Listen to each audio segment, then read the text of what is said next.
I've done my presentation over online health information and the privacy and security that comes with it. To start off, I asked the question, is medical info online good or bad?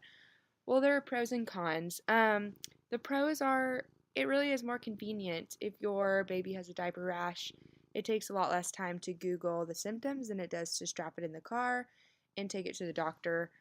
This also allows people to take control of their own health, to really search what is going on and be more self aware. And there's just a general wider range of info available to patients than maybe what your general doctor would tell you. You can dive as deep as you want. And then physicians can get information faster. They don't have to go look through their medical thesaurus or um, old textbooks to figure out specific information. They can just Google it. And on the right here, I have what it would look like if you were to Google the common cold.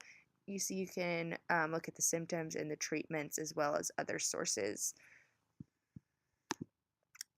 There are some cons though. Not all information is accurate since it is the internet. Anybody can put that information on there, whether it's true or not. People may not understand what they read.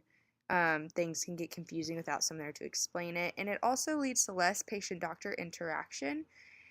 And last but not least, cyberchondria, when people become obsessed with, um, figuring out what they have, diagnosing themselves, and then getting scared of the diagnosis. The biggest culprits are young people, people who are able to use tablets, computers, smartphones with ease and confidence. They are most likely to be searching these things. So how do you know if a website or information online is trustworthy? There are a couple things. If they're sponsored by the federal government, a large organization, or medical school, they're probably trustworthy. Always check to see who wrote the information and if the sponsor is easily reachable. Make sure they aren't promising a miracle cure or trying to take your money for any kind of product. And then make sure there's a privacy policy somewhere on the website. It's usually a good indicator that this is legit.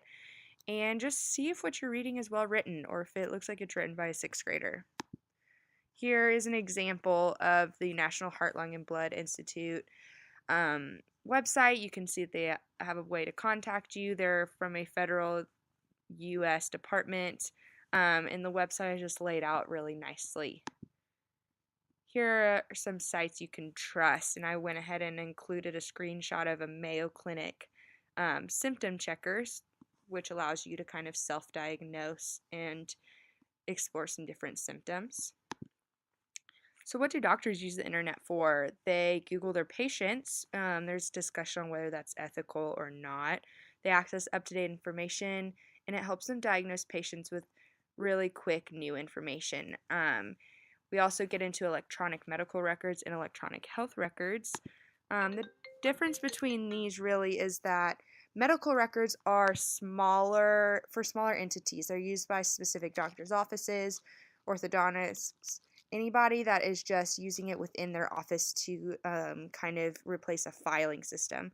And electronic health records are more for overall medical records. They can connect to multiple offices with all of your health information and be accessed in hospitals. So the pros of the medical records are that you and your physician can track data over time. They can identify patients who are due for a visit, monitor patients' current stats, and improve overall quality of care and information in practice. And the pros of EHRs are emergency rooms can be aware of allergies or special conditions if you're unable to relay that information during an emergency. Different offices can use test results and just stay more informed about your overall health. There are some kind of different controversies of whether that is safe to have your medical records online, and luckily there are two laws that protect your online information from HIPAA, the Health Insurance Portability and Accountability Act of 1996, Privacy Rule, and Security Rule. These protect you in the sense that you are authorized to oversee your medical records, in that it requires doctors' offices to take steps in guarding your records online. So are the records safe? Yes, there are some different steps here that offices can take to ensure safety.